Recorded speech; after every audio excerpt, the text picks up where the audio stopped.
Черноморское побережье Кавказа, Сочи, Дагомыс, Кудепста, Туапсе, Анапа, Аибга, Калеш, да более знакомые всем нам слова. Это не полный перечень географических названий мест, где в далеком прошлом жили адыги, со своим многовековым традиционным укладом жизни. И история Причерноморского края самым тесным образом связана с историей адыгов, древнейшего населения этого райского уголка. Географическое положение Кавказа, если вот сказать сразу, оно во многом предопределило дальнейшую судьбу самого Кавказа и народов его населяющих. Первые люди здесь появились более чем 100 тысяч лет назад.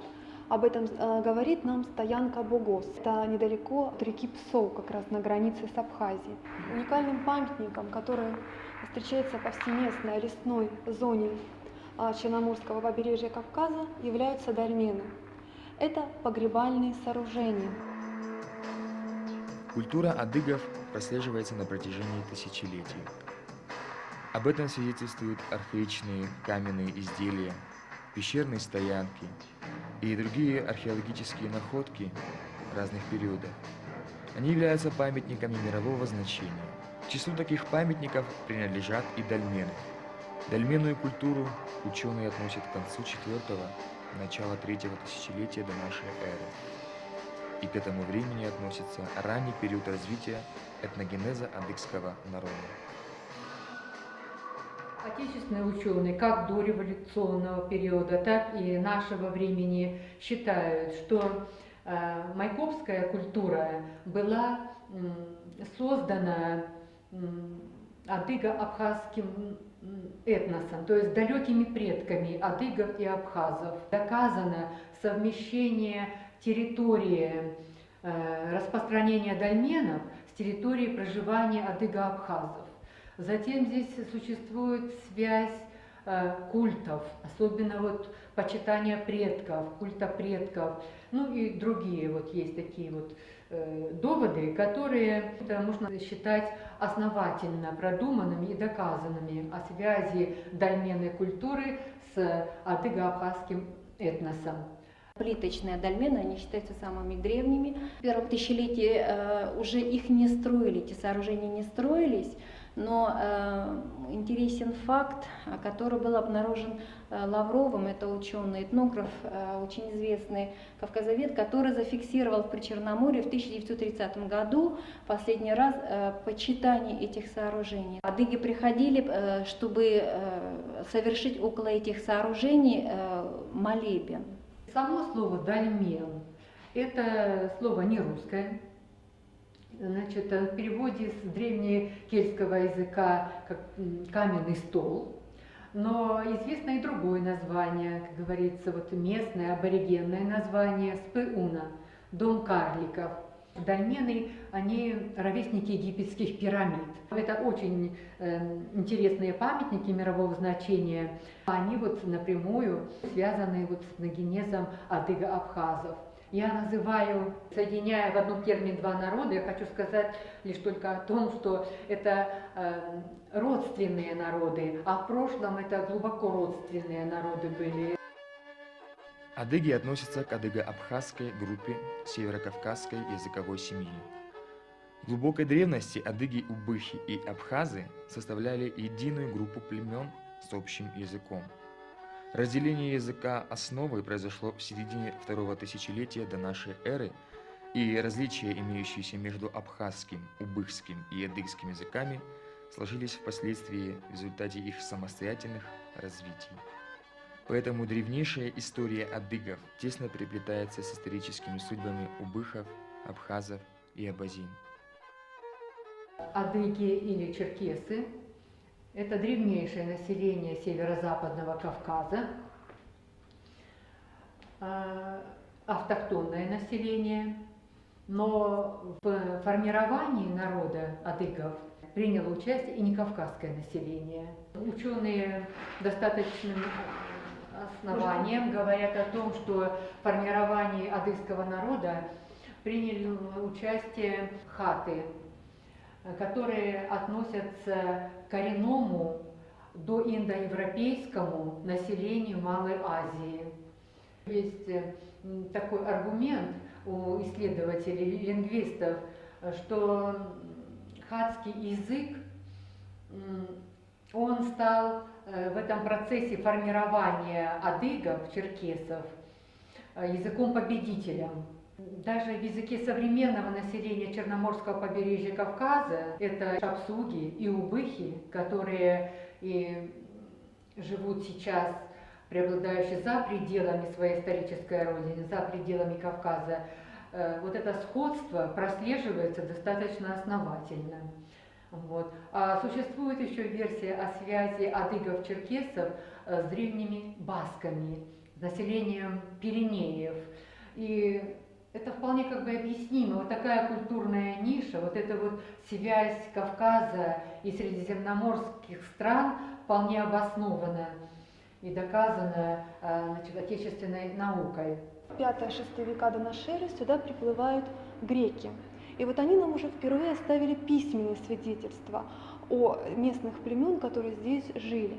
Греческие авторы относят древнейшим предков адыгов миотов и синдов, то есть синдо-миотские племена, которые проживали на севере, в Прикубании, а также ахеев, зихов и частично гениохов. Ахеи жили ближе к Туапсе, гениохи непосредственно в центральной Сочи, и зихи жили ближе к Абхазии. К началу первого тысячелетия до нашей эры на побережье возвышаются зихи. Все остальные мелкие племена, ахеи и прочие, они растворяются в этой среде.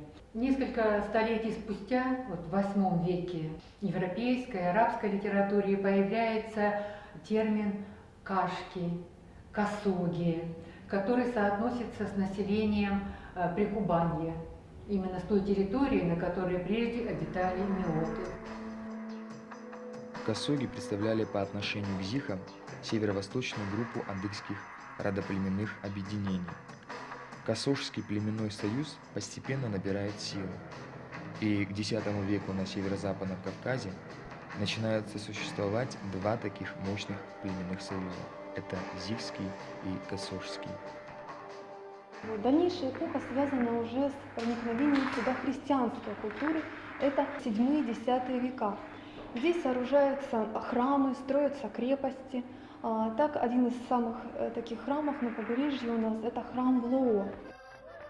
Многочисленные археологические материалы и письменные источники дают представление о хозяйственной жизни культуры и быта адыгов.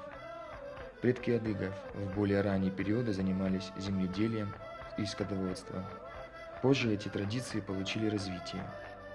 Ну вот, например, в таких сосудах хранили зерно, воду, вино. И вот, кстати, если мы обратим внимание, то форма их изготовления, она как раз берет свое начало из античного периода. К X веку формирование адыгской народности на основе Косожского и Зихского союза в основном завершилось. Об этом говорит определенная общность территории, их проживания. Это единый язык и единая культура. Таким образом мы можем определить и территорию проживания адыгских племен средневекового периода. Это, Черное море, река Кубань и на востоке река Лаба. Вот эта территория в дальнейшем в источниках получает название Черкесия. И на территории Сочи мы уже знаем, что здесь жили Лазаревский район – это адыги, или как их еще называют, шапсуги. Центральный район – это убыхи, и Красная Поляна, абазины. Здесь очень ярко представлен вооружение и все предметы быта и хозяйства именно как раз эпохи абхазо-адыгской этнической культуры. Вот как мог выглядеть воин-черкес. Это период примерно XIV век. В XVI-XVIII веках адыги были самой значительной группой на Северном Кавказе. адыгская этнополитическая общность делилась на две группы – западную и восточную. В адыгский этнос входит 18 субэтнических групп. Это шапсуги, натухайцы, абадзехи, жанеевцы, бжедуги, тимиргоевцы, хатукаевцы, бесланеевцы, кабардинцы и другие. Самыми значительными по численности были шапсуги, которые проживали как на северных, так и на южных склонах Кавказских гор, натухайцы, абадзехи, абзахи и кабардинцы. В устье реки Сочи проживало убыхское племенное общество Соатши, которое, собственно, и дает название впоследствии нашему городу.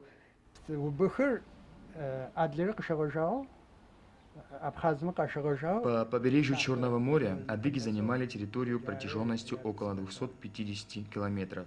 Начиная с северо-запада, первыми от Черного моря жили натухайцы. За натухайцами жили мы, шапсуги.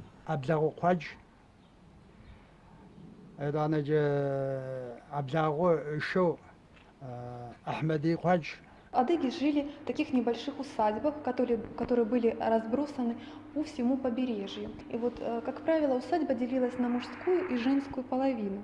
Что представляла собой женская половина? Это обязательно был скотный двор, пекарня, курятник. А мужское – это вот как раз где производили молодьбу зерна, сена и так далее, заготовки. Обязательно еще кунацкая, гостиная. Чем же занимались эти народы? У них было сельское хозяйство. Очень умело подходили к этому.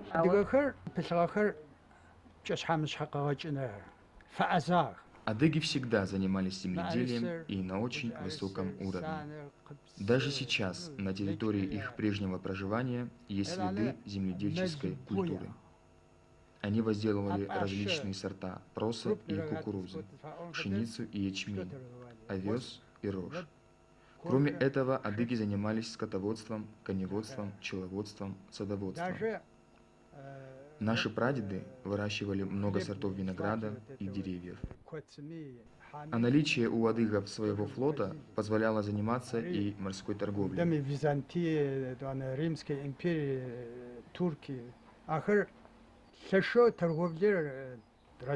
Эпоха XIX века начинаются здесь конфликты, внешнеполитические интересы сталкиваются двух держав. Это Османская империя, тут еще можно сказать Крымское ханство, и Российская империя. Адыги и их предки прошли сложный и длительный путь развития. Они пережили суровую эпоху скифо-сарматских племен, натиск гуннов, готов, хазаров, татаро-монгольское нашествие, вели длительную борьбу с Османской империей и Крымским ханством. Особое место в истории адыгов занимают адыгско-русские отношения. Начиная с XI века, Черкесия становится объектом внимания русского государства. В XVI веке русские и адыги заключили взаимовыгодный военно-политический союз. К этому периоду относятся истоки известных деятелей черкасских, адыгских княжеских родов, сыгравших значительную роль в становлении и развитии российского государства. Если бы начальные принципы этого союза действовали и позже, то, может быть, адыги избежали бы многих драматических событий, постигших их в последующие периоды. Но в последние десятилетия XVIII века геополитические интересы России перешагнули Кавказский хребет. Трагической страницей в историю адыгского народа вошла Кавказская война, или, как мне представляется правильно сказать, русско-кавказская война. Официально она началась в 1816 году с приходом на Кавказ генерала Ермолова, но существуют и другие точки зрения по этому поводу. Пример вполне обоснованный. Можно за датой начала Кавказской войны можно назвать 1763 год. Это дата основания Моздовской крепости. С 30-х годов XIX века царизм начал прямое завоевание закубанских земель. В 1829 году русско-турецкая война завершилась подписанием Адрианопольского договора, по которому Турция уступала России без всяких притязаний адыгские земли и признавала их в вечном владении Российской империи. Отмечая этот факт, Маркс писал, что Турция не могла уступить России то, чем не владела сама. Адыги, которые столетиями вели борьбу за свою свободу и независимость против турецко-крымской агрессии, не хотели признавать и колониального гнета русского царизма. Конечно же, местные племена, которые всю жизнь себя считали свободолюбивыми, они никому никогда не принадлежали. Здесь были, мы говорили, и античные государства, и римляне, Византия, но они оставались независимыми. И то же самое произошло, конечно, и здесь. И начинается самая кровопролитная война.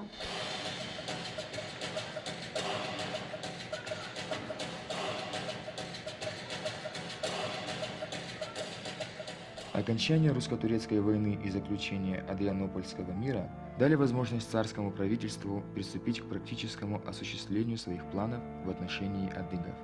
Николай I, поздравляя главнокомандующего Кавказской армии Паскевича с окончанием русско-турецкой войны, писал ему: «Кончив таким образом одно славное дело, предстоит вам другое, в моих глазах столь же главное, а в рассуждении прямых польз гораздо важнее.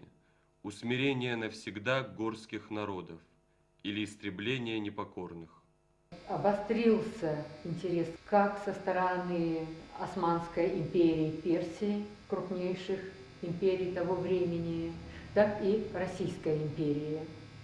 Каждая из них преследовала свои глубоко идущие интересы, а конкретно Россию интересовали транскавказские пути.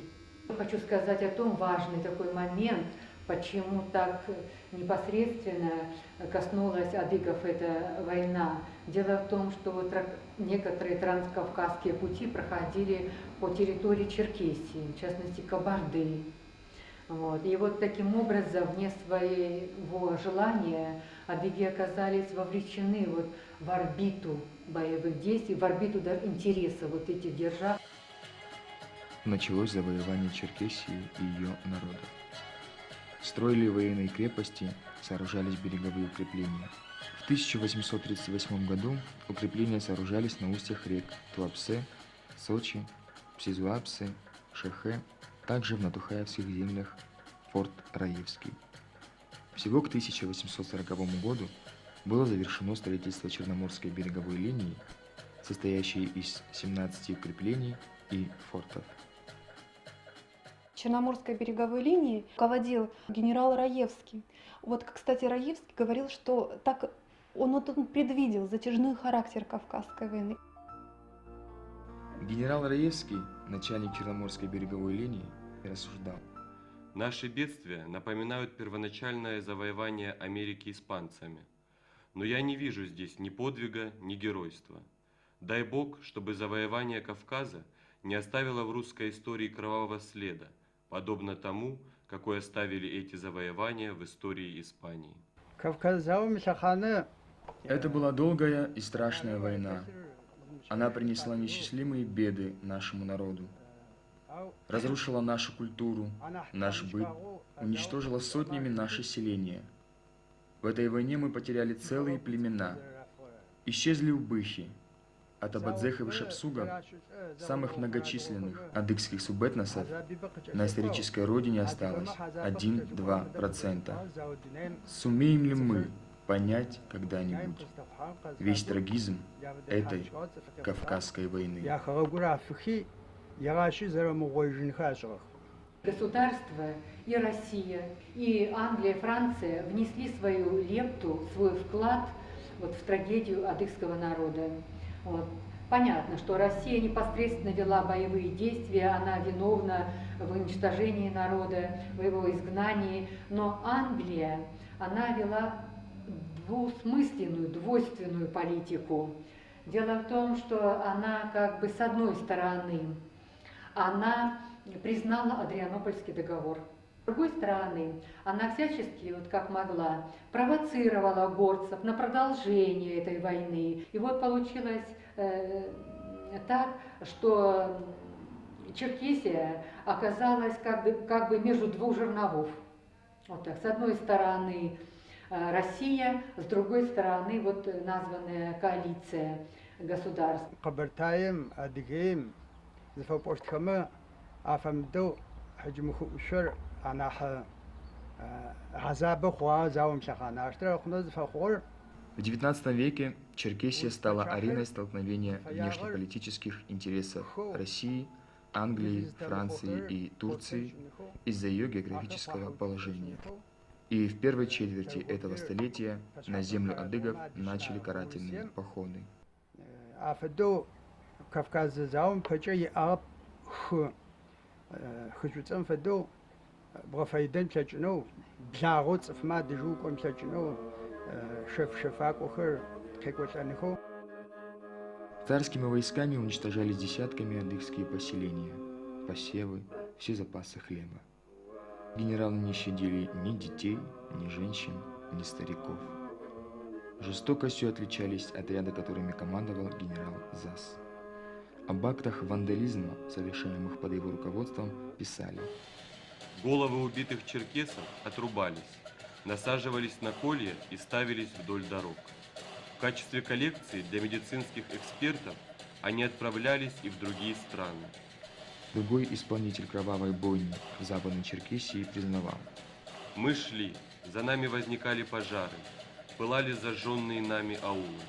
Страшно было взглянуть назад. В этой войне большую роль сыграла не личная смелость, отвага, чем обладали сполногорцы, а владение артиллерией, наличие артиллерии. То есть русская армия, конечно, была вооружена сильнее, и не зря война длилась такое время длительное, вообще-то в общей сложности почти 100 лет на Кавказе, да, а на Западном Кавказе все 19 столетие до 1864 года со слабым противником. Конечно, этого не могло быть. Россия увязла на Кавказе и, конечно, теряла ежегодно очень много и материальных средств, и людей. Россия признавала, что противник попался сильный, но у нее эта цель была, и она во что бы то ни стало должна была, как говорилось, любые потери были бы оправданы, но лишь бы Кавказ завоевать. Из воспоминаний участника войны Зинюкова: Война шла с беспощадной суровостью. Мы продвигались вперед шаг за шагом, очищая от горцев до последнего человека всякую землю, на которую раз становилась нога солдата. Горские аулы были выжигаемы целыми сотнями. Посевы вытравливались или вытаптывались конями. Население аулов было уводимо под военным конвоем в ближайшие станицы и оттуда отправлялись к берегу Черного моря и далее в Турцию. Целые племена, как, например, беслонеевцы, были выселены облавою в течение 1-2 дней. Аулы баракоевцев, абадзехов, горели 3 дня, наполняя гарью всю окрестность.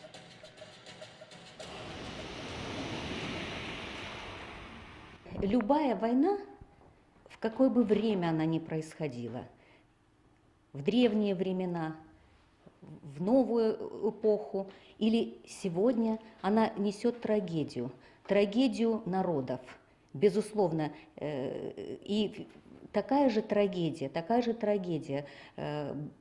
постигла народы Черноморского побережья и в годы Кавказской войны. Потому что Кавказская война унесла жизни не только с одной и с другой стороны воевавших, но и унесла и целый этнос.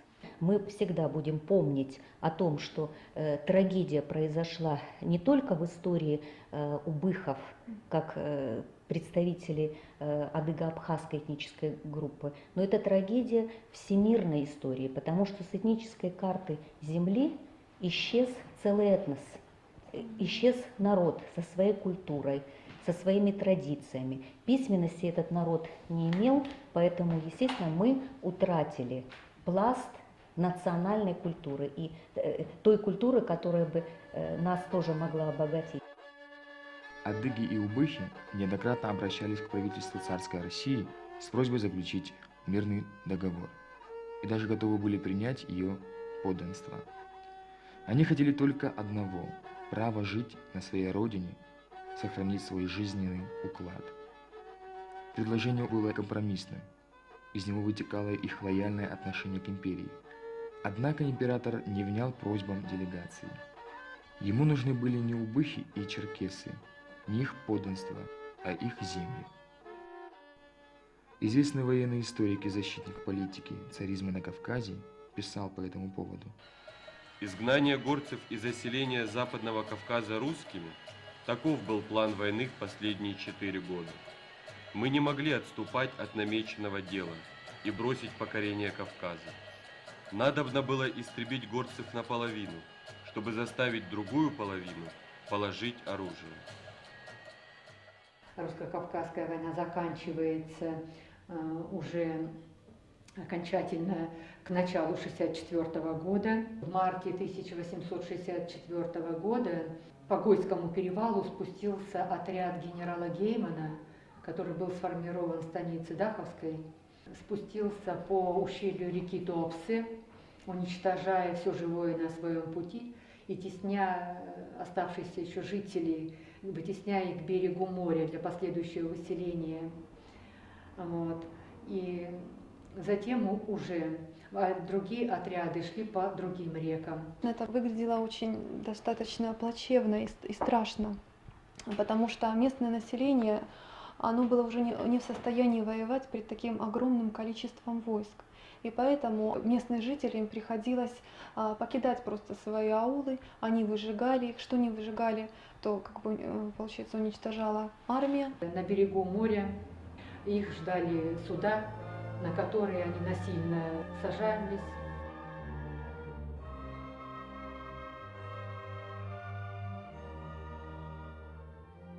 Приезжали турецкие корабли, которые были вместимостью 100-200 человек, а на эти корабли садились по 500 человек. Многие из них гибли, тонули. Академик Берже, очевидец переселенческого движения. Никогда не забуду того подавляющего впечатления, какое произвели на меня горцы в Новороссийской бухте, где их собралось на берегу около 17 тысяч человек. Чье сердце не содрогнулось бы при виде, например, молодой черкешенки в рубищах, лежащей на сырой почве, под открытым небом, с 2 малютками, из которых один в предсмертных судорогах боролся за жизнь, в то время как другой искал утоления голода у груди уже окоченевшего трупа матери. А подобных сцен встречалось немало. Такое бедствие в таких размерах редко постигало человечество. Мы хушам трагедии ухагыр казахстанских. За царскими войсками шла топорная команда, которая выпиливала сады, вырубала виноградники, вытаптывала посевы, сжигала дома. А по всему побережью были разбросаны растерзанные, полуобъеденные собаками трупы детей, женщин, стариков. Изможденные голодом и болезнями, оставшиеся в живых переселенцы еле передвигались. Турецкие шкиперы наваливали их как груз. Из-за тесноты и давки, недостатка продуктов питания и воды, люди сотнями умирали в пути, а трупы выкидывали в море. И тела несчастных черкесов долго еще выбрасывало прибоем к берегам Кавказа и Турции.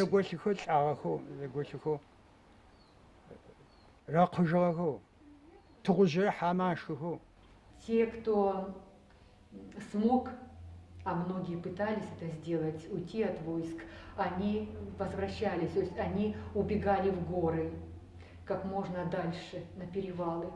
Вот. И таким образом небольшой части приморских горцев, в основном шапсугов, удалось удержаться на своей исторической родине.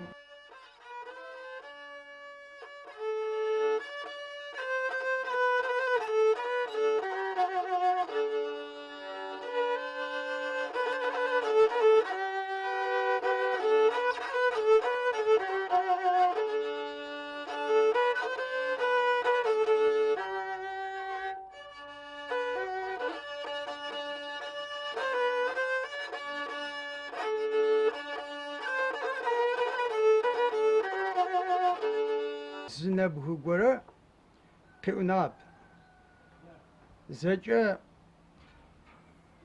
Тыркум рифыштыр ифыгъ, иримыфыштыр хьэджэуэдэм о непэ Аулы очищались от оставшихся в живых черкесов.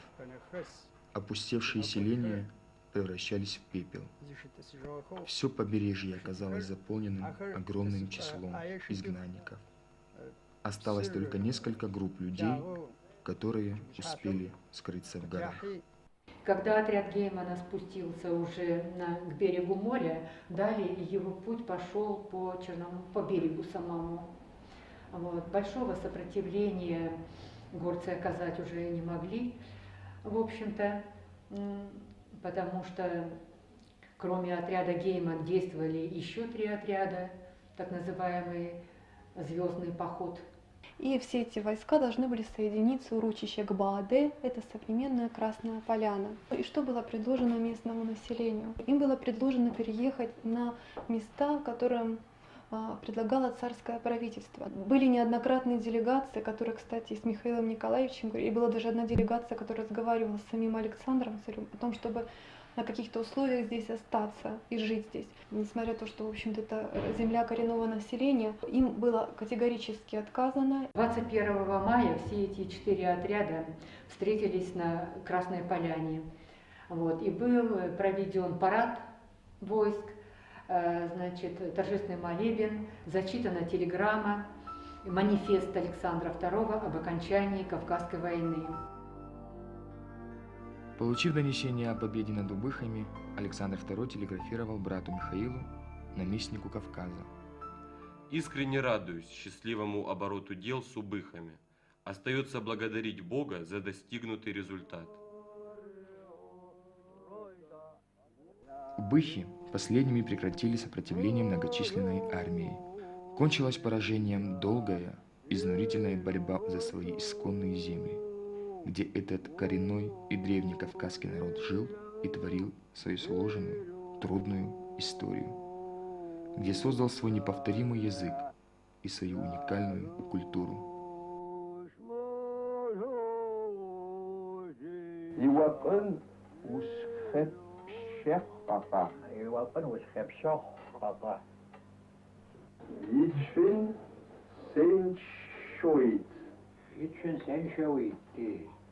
Убухче.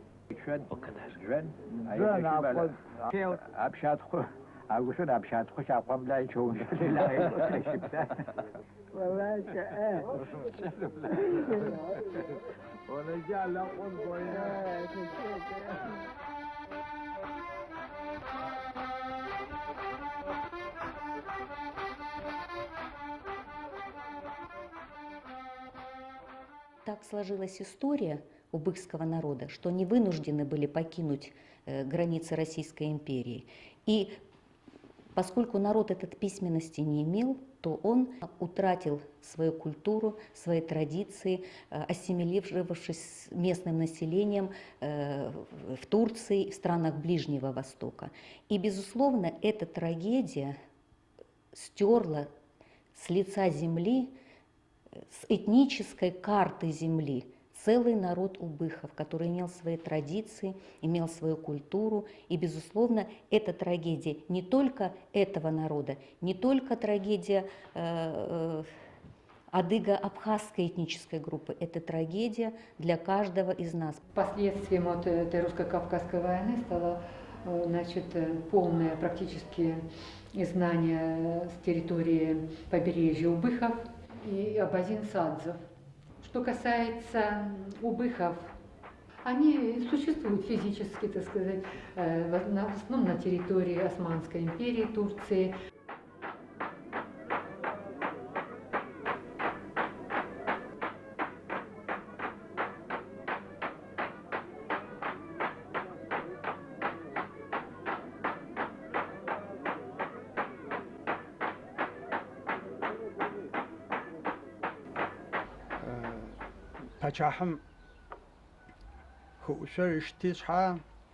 С начала войны местное население всегда подвергалось постоянным переселениям. А после ее окончания царизм направляет все свои силы на заселение освободившегося края. Сюда переселяли крестьян из различных губерний, а также иностранцы христианского вероисповедания. Переселенцам давали лес, строительные материалы, денежные пособия на обустройство, на приобретение скота и земледельческих орудий. А по ту сторону моря изгнанники-адыги на чужбине умирали от голода. أنا جالس قشام كحاجة كمان شكل جوهي قاقوجاك قاقوجكي تقولتكو земледелие قاعتاوجا أو بلاش Что коренное население, оно было знакомо с местными условиями проживания, а те народы, которые переселились сюда во второй половине XIX столетия, эти народы, они совершенно не были знакомы с условиями проживания. Поэтому эти традиции, которые накапливались у адыгов за многовековую историю, они, конечно, помогли выжить русским, украинцам, белорусам, эстонцам, которые совершенно оказались в таких очень тяжелых и незнакомых для них условиях. Сейчас вот на территории города Сочи, вот на этой территории, которая простирается, значит, от Магри до Псоу, из коренных жителей проживает лишь шапсуги. Численность их не превышает, или едва превышает в Сочи 4500 человек, чуть больше, 4700 человек по переписи в Туапсинском районе. Это все коренные жители, которые остались после отсюда изгнания адыгов. Конечно, это невосполнимая потеря и для самого адыгского народа, потому что и вообще для других народов, для мировых культур. Мне, как человеку, как историку, хочется чтобы наконец-то был признан факт геноцида адыгов. Как бы вот с этого начать. Вот. Начать должна современная Россия. Вот. А затем дать более какие-то широкие возможности для развития языка, вот, для того, чтобы шапсукский этнос сохранился, возродился. Ведь что сказать, что численность его снижается, никаким образом не растет. И не дай бог дожить мне или поколению до того времени, когда шапсуги вообще исчезнут. Как исчезли убыхи. Кавказская война – это трагедия была, но Россия пришла сюда на Кавказ, как мы привыкли говорить, не только с пушками, но и с Пушкиным. Кстати, были ссыльные, которых сюда ссылал император за различные прегрешения, в том числе и декабристов, которые здесь многие сложили свои головы. Эта трагедия Кавказской войны коснулась не только коренного населения, но и тех людей, которые были направлены сюда для участия в этой войне. Последнего носителя убыхского языка Тевфика Есенча исследователи называли Гомером. Этот мудрый убых говорил адыгам: «Войны всегда начинают сильные мира сего. Между адыгами и русскими не было оснований для взаимной неприязни. Русские солдаты, как адыги и убыхи, также гибли в массовом порядке в пламени колониальной войны на Кавказе. И как говорит современный исследователь Кавказской войны Яков Гордин, солдат своих Петербург не жалел. Солдат в России было много».